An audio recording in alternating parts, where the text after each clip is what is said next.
The Lewinski collection has a direct personal contact because he was my tutor. He was a deeply inspiring man, and I learned a lot from him about life as well as photography. We like contemporary things, but our son, I mean, he collects things that we really don't understand. I mean, we thought we were pretty modern. He's even further advanced than we are. The world's greatest collectors are not only defined by great wealth. Sotheby's takes you inside Chatsworth House, the ancestral home of the Duke and Duchess of Devonshire. Discover the passion that has driven 16 generations of the Cavendish family to create one of the world's most extraordinary art collections.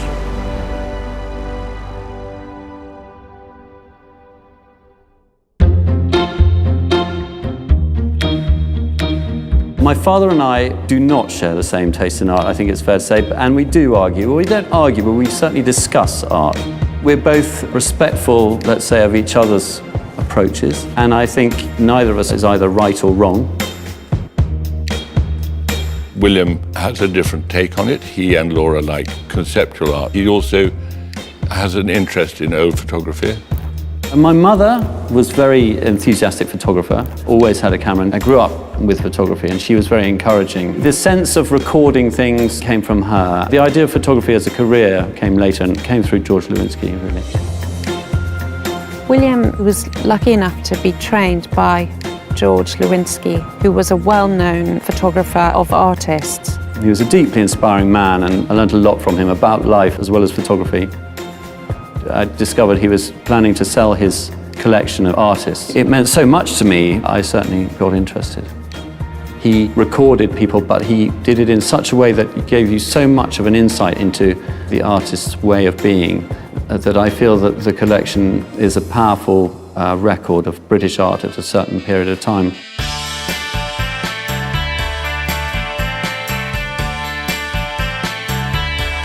Jorge Lewinski took something like 400 different photographs of artists, sometimes repeating the same artist. There's one of Elizabeth Frink which really stands out for me. It's a good example of how Lewinsky makes a beautiful portrait but also puts her in the context of her work, and it gives you an extra dimension when you're thinking about her work, a sort of quintessential Lewinsky image. Frank Auerbach in his studios, I mean, he's almost become one with his studio, and the nature of his work, which is always quite colourful, that comes out very strongly in this black and white image.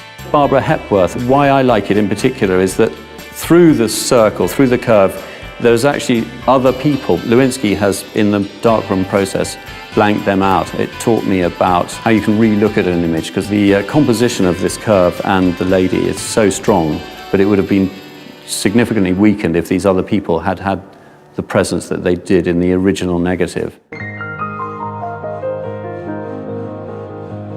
Owning the Jorge Lewinski Archive means that Chatsworth has an incredible array of photographs of artists from 1940 to about 1970 that it can draw on at any time.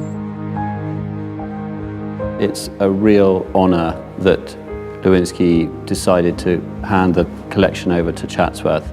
You know, it was a real vote of confidence in the future of Chatsworth and the collection here. There's no real photographic legacy, so it was a new step for us, and he was prepared to take that leap of faith. And I feel proud to have done that for him and for the collection, but mainly because I think the photographs are so fantastic. They should be shown and they should be seen. I think my vision for Chatsworth is very much the same as my father's when he, in 1981, handed the management of the House Garden and Park to a charity. The principal aim of the charity is for the long-term benefit of the public to have access to Chatsworth, and I think that is the only thing that really, really matters. William's vision for the collection is a generational one. When it comes to acquisitions, he will say, well, look, you're in charge at the moment. If you and Amanda really want that, go for it. Don't worry too much about what I think, because I, within a lap, will have my turn in due course. From the wider perspective, a place like this that draws together so many different strands of heritage and art and history, I hope it will continue to be shared and enjoyed for many, many generations. If I have the chance to do anything about that, I most certainly will do the very best I can.